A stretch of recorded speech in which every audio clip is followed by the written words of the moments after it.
गौतम बुद्ध का जीवन कठिनाइयों और संघर्ष से भरा हुआ है। उनके जीवन की यात्रा हमें काफी कुछ सीखा कर जाती है। कठिन परिश्रम, दृढ़ संकल्प और सहानुभूति के माध्यम से हम अपने जीवन में किसी भी लक्ष्य को प्राप्त कर सकते हैं। उनकी शिक्षाएं हमें आशा प्रदान करती हैं और हमें यह विश्वास दिलाती हैं कि हम सुख और शांति प्राप्त कर सकते हैं। राजकुमार सिद्धार्थ एक सुखी जीवन व्यतीत किया करते थे और उनके पास वह सब कुछ था जो एक राजकुमार के पास होना चाहिए, जैसे कि भव्य महल, स्वादिष्ट भोजन और मनोरंजन के अनगिनत साधन। लेकिन राजकुमार सिद्धार्थ के भीतर एक गहरी बेचैनी थी। उन्हें दुनिया के दुख, बीमारी, बुढ़ापा और मृत्यु के बारे में जानने की तीव्र इच्छा थी। एक दिन राजकुमार सिद्धार्थ महल से बाहर निकलने का अवसर पाकर उन्होंने पहली बार दुख, बीमारी, बुढ़ापे और मृत्यु का साक्षात्कार किया। यह उनके लिए एक गहरा सदमा था। उन्होंने महसूस किया कि इन दुखों से कोई भी छूटा नहीं है, चाहे वह राजा हो या प्रजा। इस अनुभव उन्हें दुखी कर दिया और उन्होंने राजपाट त्यागने और इन दुखों का कारण जानने का प्रण लिया।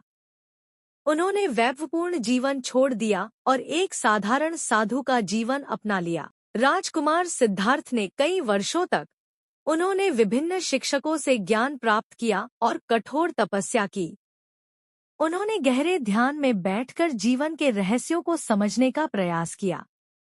आखिरकार एक रात बोधगया में एक पीपल के पेड़ के नीचे ध्यान करते समय उन्हें ज्ञान की अनुभूति हुई और वह बुद्ध बन गए। बुद्धत्व को प्राप्त करने के बाद उन्होंने अपना शेष जीवन दूसरों को दुखों से मुक्ति का मार्ग सिखाने में लगा दिया। उन्होंने 4 आर्य सत्य और अष्टांगिक मार्ग की शिक्षा दी, जो दुख से मुक्ति का मार्ग प्रशस्त करते हैं। सीख: गौतम बुद्ध की कहानी हमें यह सिखाती है कि सच्ची खुशी भौतिक सुखों में नहीं, बल्कि ज्ञान और करुणा के मार्ग पर चलने में मिलती है।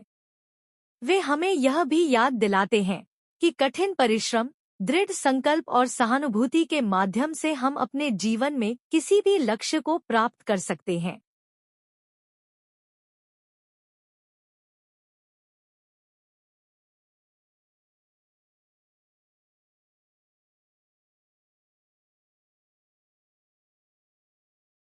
उसके बाद में जब वह से निकल रहा तब मैंने देखा कि एक बच्चा बीमार था और मैं जंगल में गया तब वहां से जड़ी बूटी लाने, और जब मैं लौट रहा था तब कुछ लोगों ने मुझे पकड़ लिया और पूछने लगे कि यह जड़ी बूटी कहाँ लेकर जा रहे हूँ।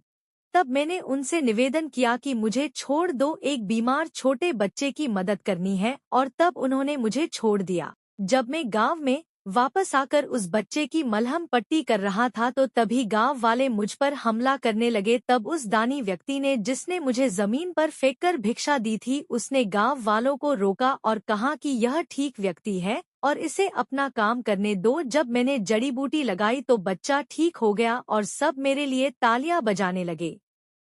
सभी गांव वाले कहने लगे कि कल फिर आएगा। गुरुदेव, मुझे कल फिर उस गांव में भेजिएगा, क्योंकि वह बड़े ही भोले लोग हैं, समझते नहीं है बस प्यार बहुत है, और अब की बार कोशिश करूंगा कि थोड़ा प्यार और उनके पास पहुंचाने का और ज्ञान उन तक पहुंचाने का। वो सब ज्ञानी तो, लेकिन बस जब अनजान व्यक्ति से बात करने में डरते हैं। वो जो पहला शिष्य था जो एक दिन पहले उसे गांव में गया था, वह सुन रहा था और समझ रहा था और गौतम बुद्ध की चरणों में गिरकर बोला कि गुरुदेव, कमी तो मुझ में ही थी। आपने ज्ञान तो बहुत सारा दिया, लेकिन मैं उसे आचरण में नहीं ढाल पाया और मैं अहंकार को ऊपर रखा और उसी गांव के लोगों को पहचान नहीं पाया और मार खाकर चला आया। और मार तो इन्होंने भी खाई, लेकिन इनका अहंकार मिट चुका है और ये समझ चुके हैं कि वह लोग भोले भाले हैं और हमें उनसे अलग तरीकों से व्यवहार करना होगा और ज्ञान को आचरण में ढालकर उन लोगों तक पहुँचाना होगा। सीख: अच्छा इंसान बनने पर ध्यान दीजिए, अच्छा समय अपने आप चला आएगा। हम अच्छा समय लाना चाहते हैं, लेकिन अच्छा इंसान नहीं बन पाते हैं और सारी गड़बड़ बस यही हो जाती है। गौतम बुद्ध के मठ का यह नियम था कि उनका कोई शिष्य जब भी कभी बुद्धत्व को प्राप्त कर लेता तब उसे कहा जाता कि एक दिशा में चले जाओ और आसपास के जो लोग हैं उनका ज्ञान वर्धन, उनकी जो आत्मा और चेतना जागृत करने का प्रयास करो और उनको सद्मार्ग पर लाना है। उनका एक शिष्य था जो 6 साल से मठ में रह रहा था और तपस्या कर रहा था। एक दिन वह परेशान हुआ और सोचने लगा कि मेरे गुरुदेव ने मुझे आदेश क्यों नहीं दिया। इसी बात पर नाराज होकर वह गौतम बुद्ध के पास गया और कहने लगा कि मेरी तपस्या में ऐसी क्या कमी रह गई? क्या मैंने ज्ञान अर्जित नहीं किया और अब तक आपने मुझे आदेश नहीं दिया कि जाकर किसी दूसरे जगह पर अपना ज्ञान बांटो, और क्या मैंने बुद्धत्व प्राप्त नहीं किया है? तभी गौतम बुद्ध ने शिष्य से कहा, सुनो, तुम्हें थोड़ा और समय लगेगा, यही समय बिताओ। यह बात सुनकर वह शिष्य चिढ़ गया और कहने लग गया कि गुरुदेव, आपके ज्ञान में कमी रह गई और आप मुझे ज्ञान नहीं दे पाए। गौतम बुद्ध को लगा कि ये समझेगा नहीं और कहा, ठीक है, कल सुबह पूर्व दिशा में एक गांव है, वह जाना और वहां से भिक्षा लेकर आना और अपना पूरा दिन वही बिताना और कोशिश करना कि वहां के लोगों को थोड़ा सा ज्ञान बांटना और आकर मुझे बताना कि अनुभव कैसा रहा।